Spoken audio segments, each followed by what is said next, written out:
So now you do, how many milligrams are you doing right now? This is 6 milligrams. 6 milligrams in here? He's got one. You got We have one in. Yeah. Yep. Now hold on, how many? Dude, you're doing man, 18 milligrams at a time. Don't be a pusher. You're being a bully pusher. Yeah. No, he's like a guy's guy. I was thinking. My boy Mike Catherwood. I'm not even trying to flex on us right now. There's no flex about doing multiple There is though. sins. There is though. We're like a frat. We're like a frat. Yeah. We're a frat house. Yeah. What's up, guys? Welcome back to the channel. This is the first video as part of a new series I'll be making of Shane Gillis roasting people, so make sure you're subscribed, otherwise you might miss out on some of my uploads. Quick shout out to my almost 95,000 strong regulars who always turn up for me. Love you guys. Oh yeah, and I almost forgot. Hi, Shane. So there aren't too many instances of Shane and Brendan being in public together, and I think this is really interesting because in terms of the Rogan comedians, these two guys are basically at completely opposite ends of the spectrum. On the one hand, we've got Brendan, who left the UFC to become a full-time podcaster and stand-up comedian. Well, he doesn't exactly do comedy, he kind of just stands there and says random words into the mic. Why you so mad, bro?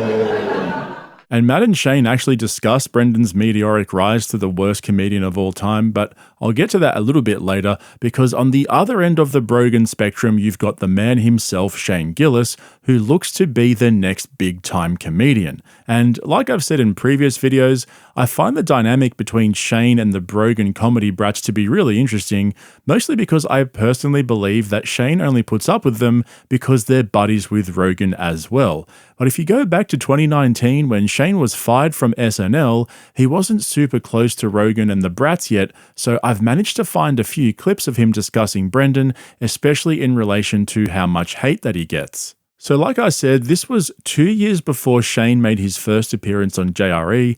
Even though he's been friends with Rogan for a while, at that time he wasn't part of Rogan's inner circle, certainly not compared to nowadays where he's got a regular spot on JRE's Protect Our Parks podcast. So this all started when Shane stumbled upon the Fighter and the Kids subreddit and made an interesting discovery. Oh, I was looking at Reddit. I was looking at the Fighter and the Kids Reddit. Dude, Hilarious. tough stuff. But bro. while I was looking at it, they had a post about us. For real? For shit, yeah, dude. Shout out the homeless cats. And Hell yeah, dude. they're hilarious. It is very funny. The dynamic's like, insane. Looking down through the comments, and one of them just said, "Hi, Shane." And I was just like, "Oh, that's hilarious." It made me laugh. Being like, I know you're gonna read this. He's gonna read this. Yeah, Fuck, it's really funny. That's actually hilarious. Yeah. I always find it funny to hear about other comedians speaking publicly about Brendan and all the hate that he gets, but this was actually a pretty unique situation where Matt and Shane spoke pretty loosely and candidly about the Fighter and the Kids subreddit specifically. And just to give you some context before we go on, this is wild. At the time that this episode was recorded, the subreddit only had 14,000 members, but as of January 25th, 2024, it has 153,000 members, which is crazy. But yeah, like I said, this is a pretty rare find to hear Matt and Shane speaking about this because they surprisingly understand the details around why the subreddit was created in the first place. So I'll get to that in a moment, but first, let's hear Matt and Shane's take on the subreddit itself. Hell yeah. That could be our fan base, dude. Let's poach them. You want to poach them? I mean, I would. If we should. Hell yeah. I mean, dude, that whole subreddit is dedicated to just hating on that podcast. And I know I looked into it more. You think they're razzing them? There's definitely some real hate, Yeah. but there's also definitely like, this is funny. Just razzing the guy. Yeah.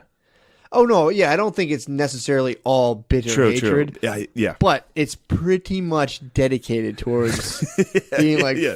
They don't post like funny clips. They post just like him fucking up. I know. Yeah. That's what I was talking about last week. How it's funny now that that's a whole thing in and of itself. Like we're gonna meet every day and just completely try to tear this dude down.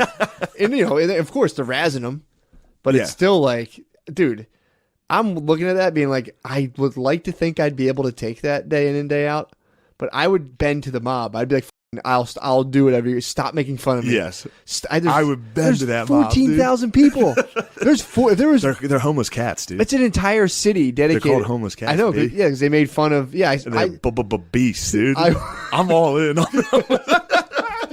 Yeah, these guys get it. And that's what makes this so interesting to listen to because, again, this was over 4 years ago and a lot of things have changed for Shane over that period of time, which I've documented on this channel recently, particularly with regard to Shane's appearances on Flagrant with Andrew Schultz.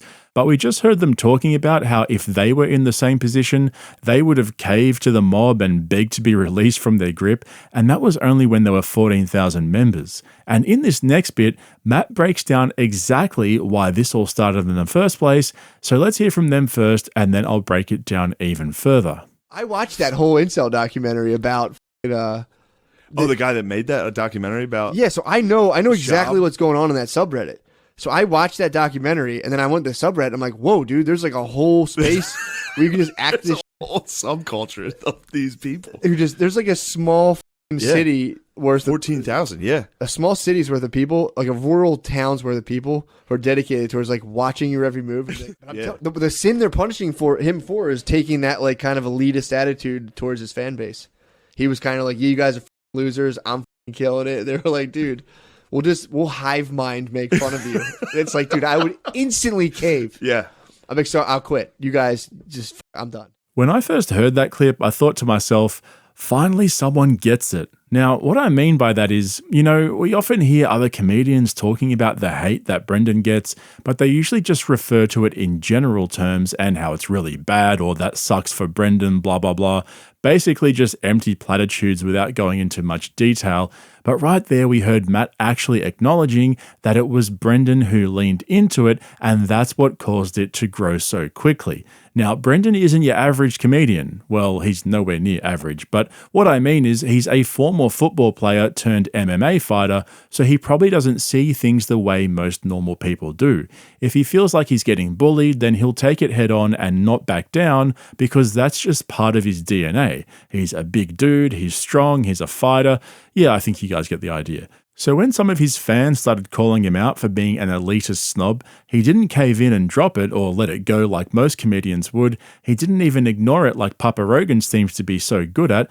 No, Brendan went full steam ahead, continued to ridicule the growing backlash, kept reminding them how rich and famous he is, and that's what fueled the homeless cats, which he named himself. Add to that the hours upon hours of Brendan acting like a tool or saying stupid stuff with his mouth full of nicotine pouches or kratom or whatever he chooses to stuff himself with on any particular day, and you've got a recipe for disaster, which is exactly how it turned out for him. So, to hear Matt and Shane break it down like that and explain how they fully understand what happened and why it happened, that just shows how aware they are of how powerful the internet can be if you push back too hard on your haters.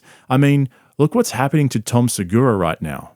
To the blind eye, everything looks completely fine and normal, but in the background, him and his people are in full damage control. And if you think I'm exaggerating, just think to yourselves, why would a comedian, of all people, go and delete every tweet from October last year? If you don't know what I'm talking about, just a very brief overview. After Tom's airport meltdown where he went on a 2-day Twitter rant because he had to check his bag himself, he eventually deleted every tweet from that month.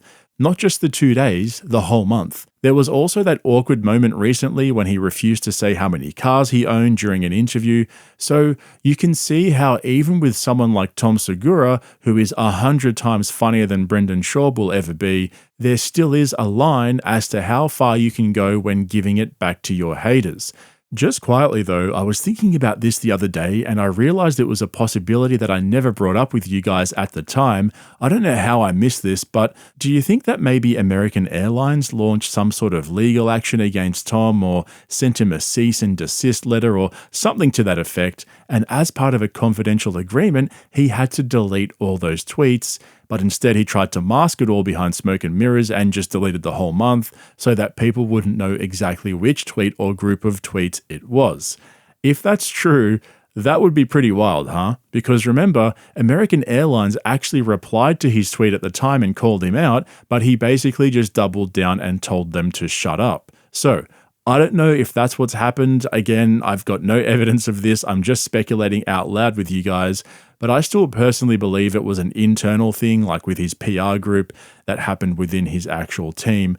Anyway, we've been listening to episode 160 of MSSP, but let's go back to episode 147, which was recorded just over 3 months earlier, when Brendan messed up badly by basically saying Rogan and Dana White are two bald men that he knows who have no trouble reeling in the ladies, even though Papa Rogan is married. Take a look.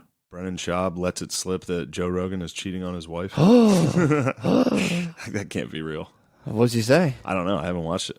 Dude. Little World Star Hip Hop.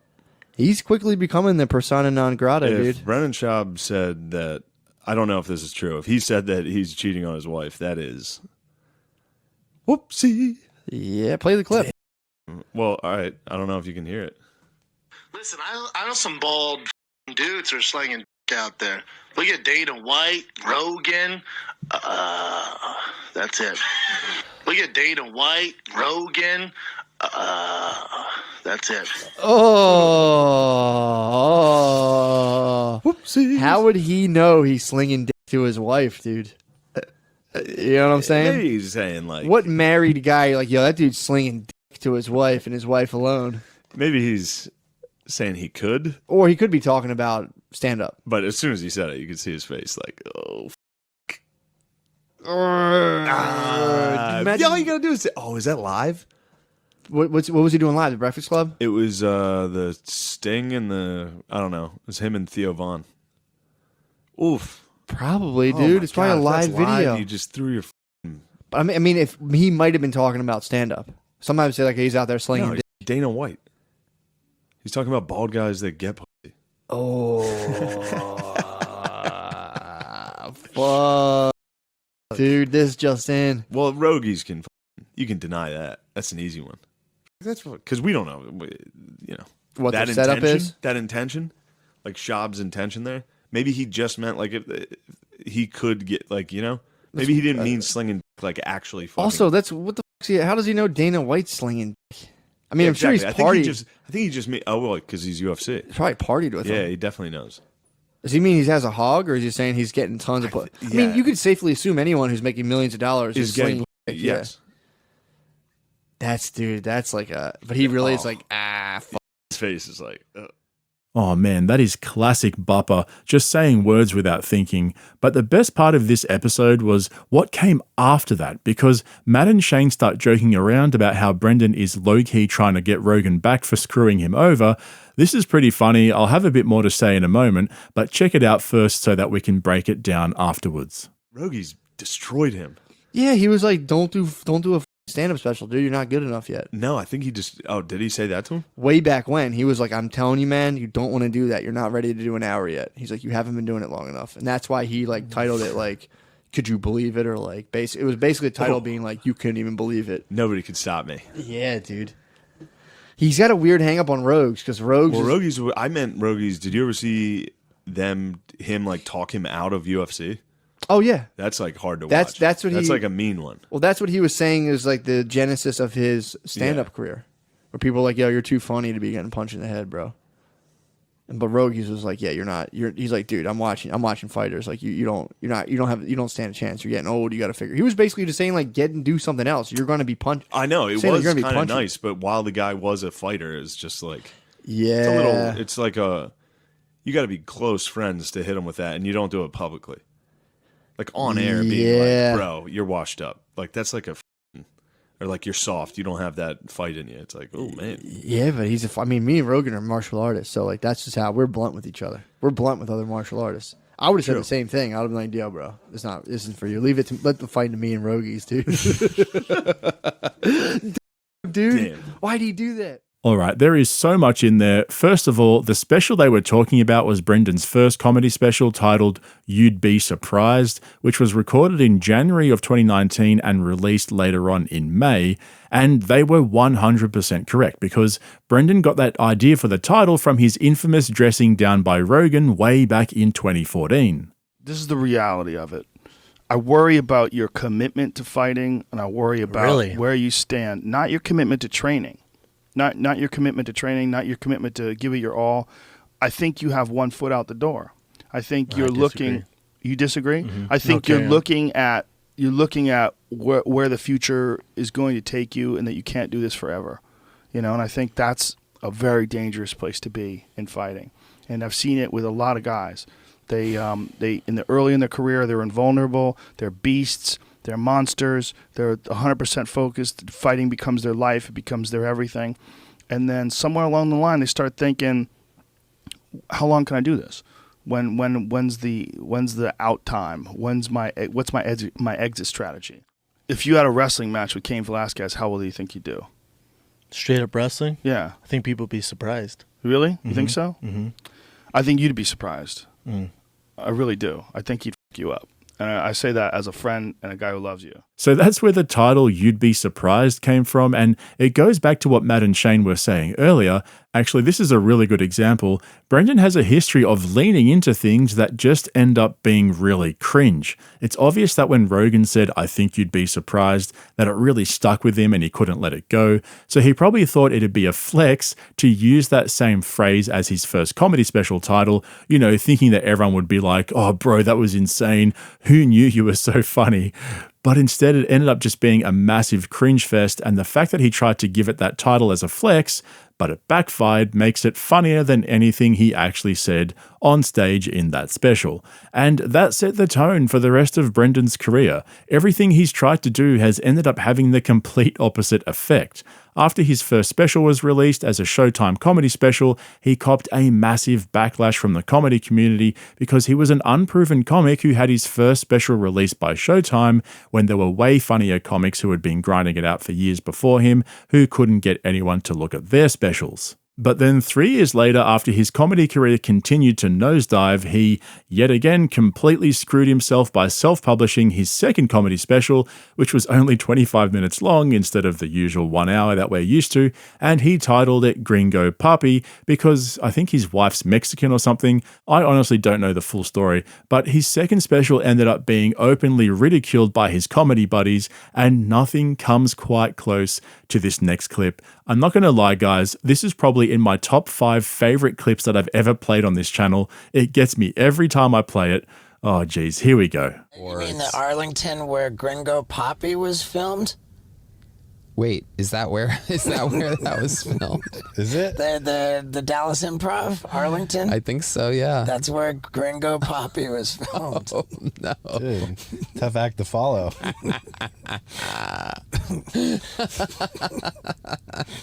Pressure's on. Oh, man. How do you know that? How do you know that was filmed there? I was fascinated by the entire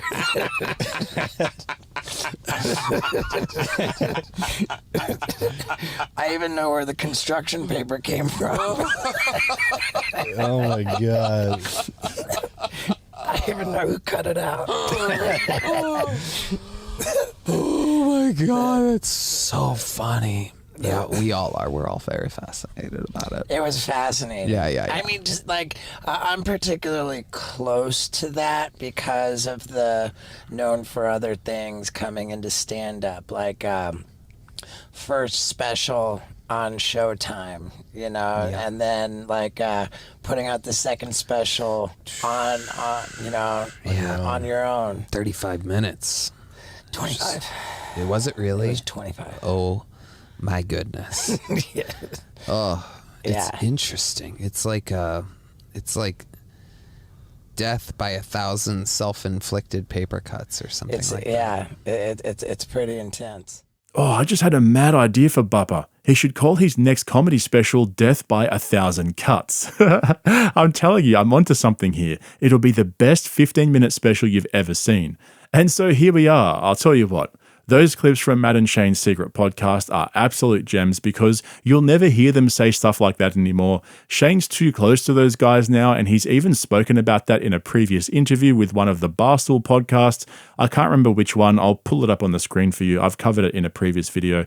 Basically, he said that before he joined the Brogans, he thought they were all tools, but when he got in with them, he started to loosen up and accept the LA comics as his buddies and all that warm and fuzzy stuff. And I stand by what I've said previously. I think deep down, Shane thinks they're all snowflakes, especially Brendan and Bert Kreischer. I just can't see how Shane's personality gels with those guys. And you've got to remember, Shane's only been on the Fighter and the Kid podcast once back in 2021, a couple of months after he went on JRE for the first time.